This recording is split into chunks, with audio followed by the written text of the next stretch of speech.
Jack, thank you for joining us today. My pleasure. Thanks for having me. So it's a pleasure to have you. Just as a way of introductions, Jack is a friend of mine, of course, but also he's a client. So far, I think that's been a bit of a theme for everyone that's joined these individuals that I've kind of met through work, but I've been able to establish a connection with and feel pretty close to and easy to talk to. And Jack's definitely one of those individuals. So I appreciate you joining us. So maybe just to get started, tell us a bit about your background, and if you're being too modest, I'm going to call you out. Thanks. So basically my current role is I'm Chief Operating Officer of a investment dealer called Aligned Capital Partners. So that's where I'm at today, but if I have to go back in time, and I don't really want to date myself too much, but I grew up in the investment management space. My whole career was actually within investment management. And one cool story about how I kind of got into investment management was, again, this is going to date myself, but when, there was a time when websites were a big thing. Like if you had a website, it was huge. And if you even had a spinning graphic on a website, like you were revolutionary. Like the Royal Bank's website was just flat text when it all started, right? Long story short, I got to work with a company called Bayshore Trust, and they were actually the first lender in Canada to do online loans.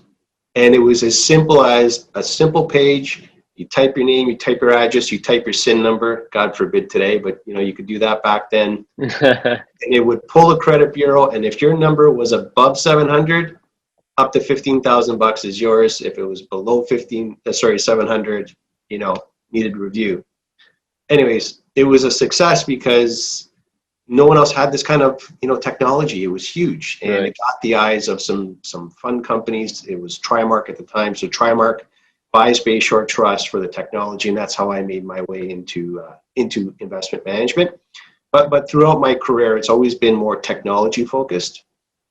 And how I ultimately got to Aligned was there was a short stint of my career where I was actually in the sales side of the business, and I was out selling services to investment dealers. And my biggest client was a dealership called Fundex Investments, and the president of that dealership was Chris Enright, who's one of my partners now at Aligned, and he kind of convinced me to jump ship where I was and to join him, and we did a lot of cool stuff together and worked at a couple different companies, and ultimately decided that, hey, I think we can actually run our own dealership, and we jumped ship and started our own dealership, which is Aligned Capital. So that's like 20 plus years in the making, kind of boiled down quick.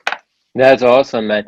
I want to come back and break these 20 years down a little bit, but one of the big things that we talk about, and I talk about quite a bit with a lot of the students that I'm in touch with, is that they always debate this idea of starting with someone and getting into a partnership. And like me, I've been fortunate in that I've been in an excellent partnership, and generally speaking, like everyone on my team has been amazing, and it makes work a real pleasure. But beyond that, when you can count on people, it makes a big difference. When you come across someone like Chris, and I've met Chris, he's a nice guy, easy to talk to. Mm-hmm. But it's one thing to come across someone and they're nice. It's another thing to take that leap of faith and partner up with them. Sure. So how did you assess that situation? What led you down the road and thumbs up? Yeah, it's a great question, and like there's a lot of layers there, because Right. you become friends with people, like you become co-workers, become colleagues, you become friends. Sometimes you become family. It's almost like family. You're over at each other's It's houses, true. and yeah. And for Chris and I think a lot of it was that, certainly we were co-workers first, and we became good friends. And you got to recognize where people's strengths are. Like I've always felt that, one of Chris's biggest strengths was his vision, his ability to see things and be able to make big calls. And I think where he relied on me was to be able to execute on that vision, to be able to grasp it quickly and say, okay, I got this, I can go now, kind of thing. But to answer your question, like how did you come to that decision? It wasn't easy. I'll be honest. Like, we had a good gig at the company we were at before we started Align. We were very comfortable, and also I had young kids at the time, and it's a big life decision. I had to get my Sure. wife into the discussion and stuff. But I think it was, and by the way, as far as Align is concerned, there's really four founding partners. Chris is one. Another partner is Michael Greer. There's two other partners, Don Flack, Carl Fraser, and then myself, who I came in as an original partner, and I think of it more as the first person that they hired and gave some ownership to kind of get the company off the ground and get it going. But anyways, where I'm going with this is, after hearing enough about the vision and the passion that was in their voices collectively about how big this thing could be, I bought into it for sure. And it was certainly, for me, it was a leap of faith. That's it. That's something that I don't know if you've read the Principles book. That book keeps coming up in my conversations with people. The Ray Dalio book, and there's that what you just touched on is such like a perfect analogy of it. When you think about the strengths of different individuals, and what you described is a real classic case of it. Someone who has that big picture kind of a vision, and then someone like you who's able to put that vision into action and just carry it through. And so that's a real perfect sort of a way of assessing it. And I appreciate that. Now, to take a step back, were you always interested in the financial industry, or was this something that you kind of fell into by accident? Yeah, you know what? That's a good question. I'll be honest with you. No, I had no interest in financials. I not as a kid, but certainly in high school, I wanted to be an architect. To be honest with you, I really enjoy building. Maybe it's my Italian heritage that just construction is in my blood. I don't know, but I love the architectural side, the design side of buildings, and just architecture in general. Although I've got zero shred of artistic ability in my soul. Surely you jest, sir. No way, man. I know that when I applied for university to become an architect, part of the application process was a portfolio where you had to have some original work to show your artistic side. It was brutal. It was terrible. Like, there was nothing that was good in there, and certainly I think it hindered my application process to the point where plan B for me was, well, I'm also very interested in business. Let me apply to some business schools and see if I can go that route. I went the business school route. So ironically, you were asked for a portfolio of your creative work, and that was no good. But now you're running money portfolios, and you're doing really well. So you're right for sure. And you know what? And listen, and not to kind of jump back and forth, but one of the things I wanted to just quickly go back on the part about the personalities and stuff. The other interesting dynamic there is that relationships get tested as well by being different people. Okay, good example. So in our 8 years of existence, there's been plenty of cases where like things have gone off the rails. Like things happen, mistakes are made, right? Some small, some are big. And for the people that are very passionate, they're like, oh my God, what happened? What happened? What happened? Like, how are we fixing this? And my approach has always been like, okay, how do I fix this? Like, I don't, it's like the calm comes first and the anxiety comes later, because I'm so laser focused in figuring out what is the problem here? How are we going to get past this and getting past it? Right. Point where sometimes, different personalities might say like, buddy, why are you so laid back? Do you not care? It's like, no, actually, I understand what's going on here, but it's just, this is my role. This is my value. Let me get us past this. And then we'll freak out later together in the back room kind of thing. So, I absolutely relate to that. And I feel like I'm very similar in that when shit hits the fan, my reaction is to just let's stay calm. And I'm feeling the same emotions, but I try and not act on those emotions as much as I can. But you're right in that sometimes it comes off to people like you don't care. You're like, do you not see what's happening? I'm like, no, I see, and it sucks. But panicking right now or getting angry isn't going to help it. So let's just stay cool and deal with this, man. You got to get past it. There's always a way past it. So For sure. yeah, Um, have you had now, obviously, as I mean, before you guys started your own firm and you've yeah, obviously had a very successful run with this company, when yeah. you were in your early stages, did you come across anyone that you found particularly motivating, or were there like little golden nuggets? That's the name of this Yeah, podcast, yeah, yeah. basically, that you picked up from anyone along the way that you thought, man, these things have been and they've proven to be helpful all along. Well, you know what? Yeah, there's certainly people, dynamic people that I've met along the way for sure, that I've kind of really respected and try to emulate some of their behaviors. Um, and I'm not sure if this is exactly where you're going to with the question, but there's a podcast that I've been listening to for years that has kept me somewhat sane and kept my brain somewhat entrepreneurial, which is How I Built This with Guy Raz. I don't know if you guys know this one or not. If you don't, I highly, highly recommend it. And for anybody who's watching this and is looking for insight That's into awesome. building your own business, it's great because it's typically larger businesses that have made it. So like Whole Foods, Uber, edible arrangements, you name it, Bumble, a lot of big name companies. And the amazing part about them is they all started from really modest roots. The majority of them actually, I don't think that there's one I've listened to where the founder hasn't started from some pretty modest roots and almost like in their garage kind of thing.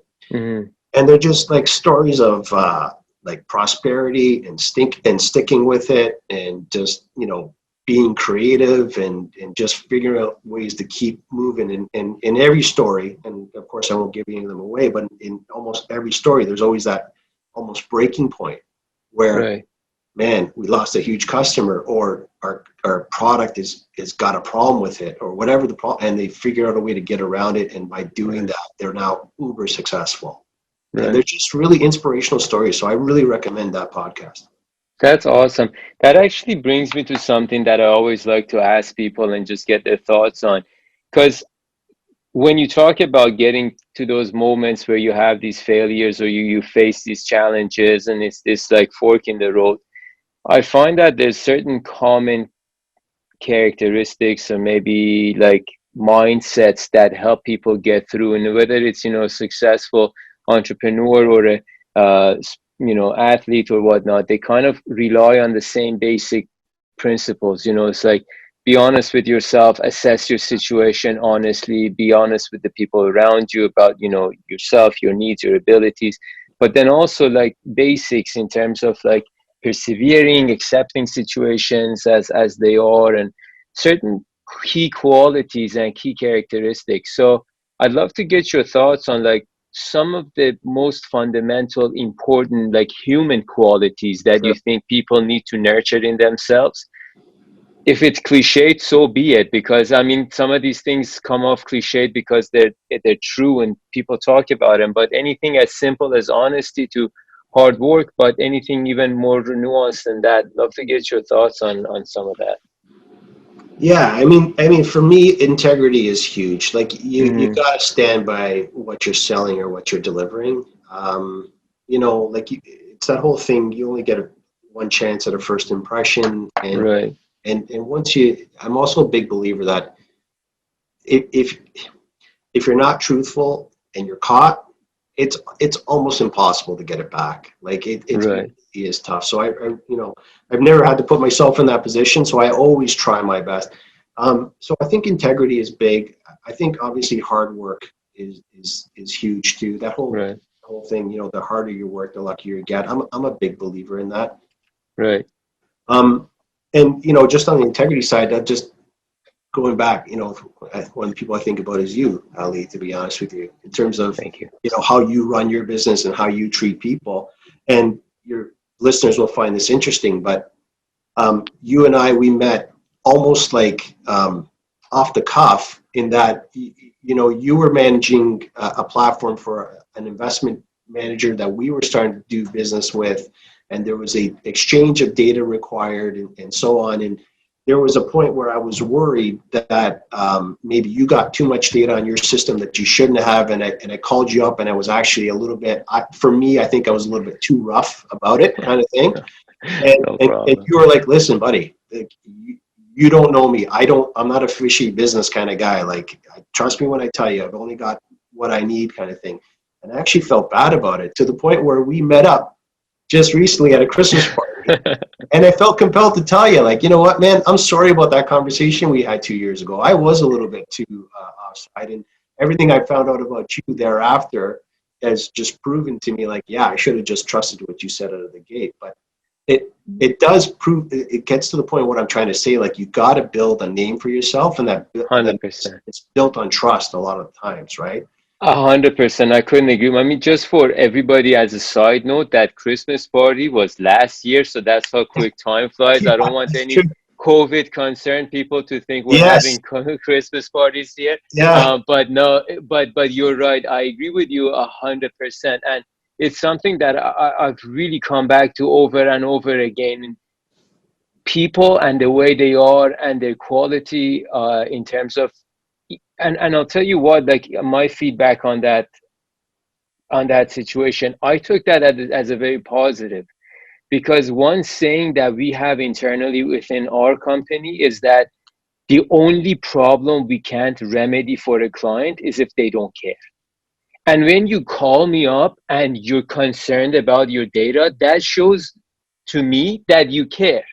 Yeah. Now, it's okay if you're upset over something, you're panicked a little bit, you're angry. Those to me are, that's fine. I can get past those emotions. You know, in this industry, we all have a thick skin. You know, we have to deal with egos, and so it's not a big deal. But the fact that you cared was big to me, and that always stuck with me, because the opposite would have been much worse, when you're like, I don't give a shit who has my data, and you. But the fact that you so. For me, that was a big thing, and that when time came, when there was an opportunity for us to work together, it actually made it really easy for me to work with you guys, because it was easy for me to trust you, because on a completely unrelated situation, I'd seen how much you care, and we started working with each other without any formalities, initially speaking. Like, we just literally like, well, let's just do this, let's try, because that trust was already there. And I've already seen that work with huge companies even.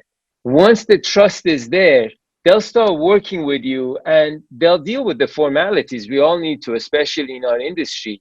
But it's not going to hold them back. So I 100%, I echo your sentiments. And I really appreciate you saying that about me. It means a lot, and about our business. But likewise. Now, I'm curious, within your own team, because you said you have other partners, it's not just, and sorry, not to cut you off, if you wanted to elaborate on anything. No, I think just going back to like the core qualities, you need to have, kind of thing. Like, so for sure, your core has got to be solid. You know, it's like anything else. But you also have to, like, you got to understand what qualities you bring to the table. Okay. And what others are going to need, and also, like, respect those things that you don't necessarily have. Okay. Like, I'm a big believer, like, there's a saying that says, like, thoughts become things. Right. And by that, whether you like it or not, your DNA is your DNA. Like, you are who you are, and you can wish to be something else, for sure. But the sooner you kind of come to grips with, like, what you're awesome at and what you're really good at, like, the more successful you will be. Okay. Like, one of the reasons why I love those podcasts, is because for me, it's a little bit of fantasy land in a way, because a lot of them are people that were like, they're the kind of people that have no plan B. It's like, I'm doing this and I am running through that brick wall. No one is stopping me. No plan B. I am all about the plan B. Right. When it comes to that brick wall, I'm like, listen, I got a ladder. I got a drone that's going to pick me up and lift me over, but I ain't running through there. It will take me longer, but I will always have a plan B. So my point in all this is, like, you do ultimately end up in life, and I could talk about this like 25 years later, it is a byproduct of your thoughts and just how you act and what you're comfortable doing. It ultimately takes you to a place, and you got to be very comfortable at the end as to where that is. The journey along the way may not feel like you're getting there, but you ultimately do. And it's just, it's a subconscious thinking process that kind of shapes where you go as a person. Of course. Which actually takes me back to one thing we were talking about in terms of like the people that inspire you, because a lot of times when you come across certain individuals, they provoke a certain sort of line of thoughts, they Yeah, provoke a certain mindset. The most basic of it for me is that, we're often in situations where we have to decide whether to cut cost or try and raise revenues, and I know I'm super simplifying something way more sure. complex than that, but So true. like I've always been of the mind, like I'd rather just focus on the bringing in more revenues, like the time that I spend like trying to save it. But don't get me wrong, I don't want to waste any money, obviously. Yeah, yeah. But like in terms of like a mindset, I really appreciate like having more of a positive, like let's just go figure the next thing out instead of like dwelling on, oh shit, we got hit by this bill, or shit, we got hit by that, how can we Yeah, avoid it? It's like, no, let's, how are we going to make up for it? I kind of find that that's a lot easier to live with for me personally. hmm, Um, and so when I come across people who are the same way, or we're dealing with certain challenges where they have that same mindset, it motivates me. Whereas when someone is in the equation and they just constantly say, "Oh, but what is this? What about this problem? What about this problem?" That yeah, kind of holds me back. I'm like, "Come on, man, let's just get past it. yeah, Let's go." So, in you already said that you guys have you have a few partners, yeah. and you've already touched on how, like, your own strengths and weaknesses, and you see the strengths and weaknesses in the others. How do you guys sort of go about delegating responsibilities, and was it just like an organic byproduct of your Yeah. strengths and weaknesses? Do you constantly have meetings with each other? Yeah, I would say from the outset, we all knew what each one was going to do. Like, fundamentally, what was your role and how were you going to contribute to the firm? Mm-hmm. So, certainly for Chris and Mike, it was setting the vision. It was, selling the product, because, and like, I just can't underestimate how important it is, the sales side of the business. And that obviously might seem like an obvious statement, but you need, in any business, you need a true champion of what it is your product is, that can go in there and sell it with 100% confidence. Right. And, I think both Chris and Mike did that very well. And, I think what backed that up was what they were selling, I could ultimately deliver. I mean, it Right. wasn't a bag of goods. It was really a good platform. Now, was it as perfect as it is today 7 years ago? No, but that isn't necessarily what it is that we sold. It Right. was, at that point, it was more of a vision. It was a promise of what was coming, and we did deliver. And that Mm-hmm. ultimately got us recognition in the industry and got us more clients. But, like, again, I think people naturally gravitate towards what they're good at. I would love Right. to be the salesman. I really would. It's just not who I am to a core, you know? Right. I understand Um, that. Yeah. and, like, to go into a sales meeting, for sure. Like, can I provide some credibility to what it is that's being sold and just give Sure. me technical? For sure. But the guy who's going to kind of charge through the door and say, you got to buy this, that's not my strength. But the other partners are definitely awesome at that. I honestly love any discussions of self-awareness because I think it's just so important. Ultimately, probably the most important part of life for me is like Yeah, self-awareness, know what you're good at, know what you're not. And then a byproduct of that is you being able to deal more effectively with everyone around you, and for sure, for figuring sure. those relationships out. I say to my kids all the time, like, you know what, guys, dream big. Like, and that's my advice also for anybody who's listening that's kind of making their way into things, maybe just finishing up school, getting into their career, starting a business. Like, honestly, dream as big as humanly possible, because the bigger you dream, the closer you will get to that ultimate dream, right? If you dream Mhm. small and you achieve it, well, hey, you could have been much more than what you are today. So it's a dream for the biggest thing you can imagine. But at the same time, um, I've already said this, understand where your strengths are, and Right. understand, and this is another thing I kind of tell my kids is like, figure out the arena that you can compete in and compete to the best of your ability. Yes, yes, exactly.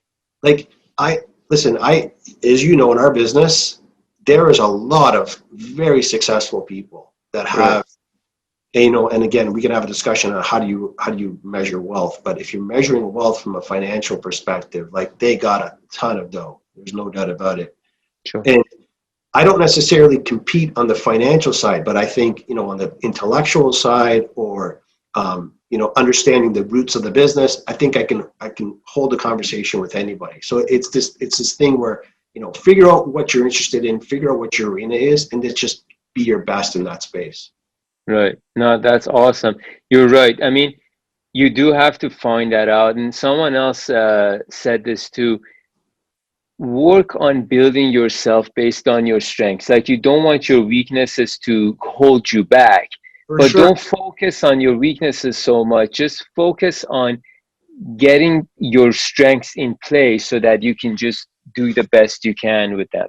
100%, 100%. And you're always going to be your own biggest critic. A lot of us will say that, but man, I tell you, if you just keep working hard and you understand what you're good at, you will be successful. There's no doubt about it. I appreciate that, man. I feel like I've already taken a lot of your time, but I want to ask you two more questions if you don't Sure. mind. Yeah. One is, I want to hear any sort of non-negotiables that you look for in yourself, anyone you work with, any friends, any employees, any non-negotiables, whether it's in terms of character, background, education, experience, whatever the case may be. And my second question is going to be around, given that this is, life's golden nuggets, if you Yeah. want to just leave us with any specific phrases to live by, words to live by, any advice to live by, then I'd love to get your thoughts on that too. Yeah, for sure. So non-negotiables. I mean, for me, like, personality is the one of the biggest things. Like, Hmm.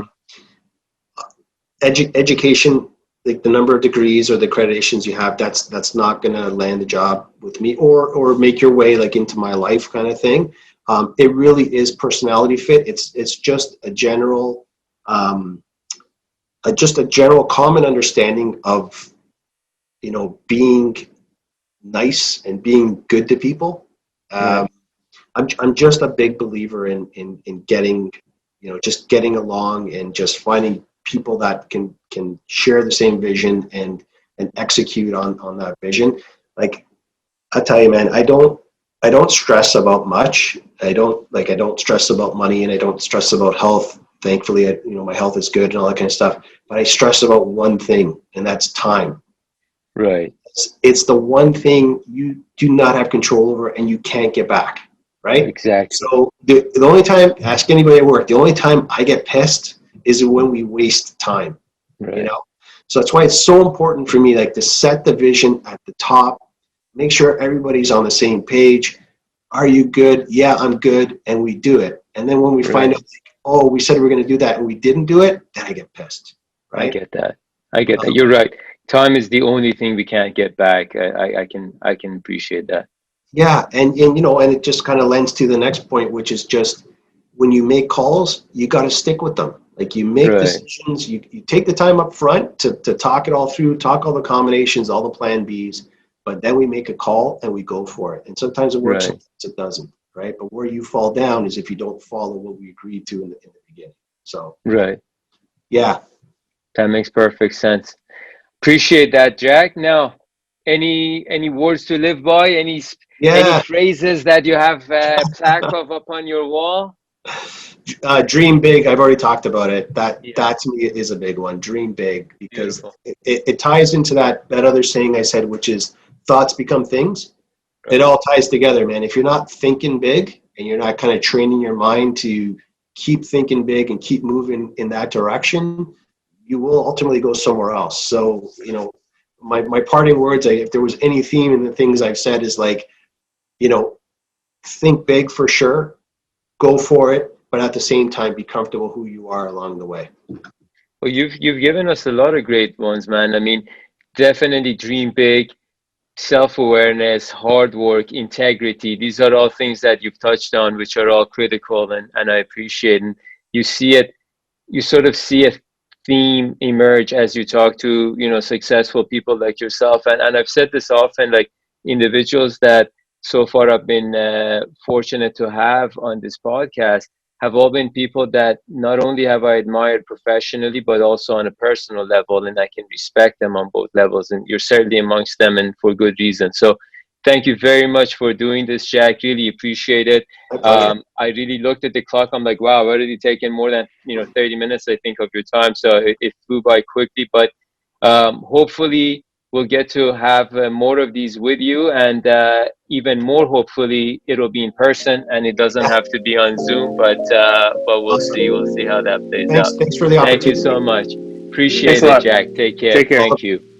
Bye for now.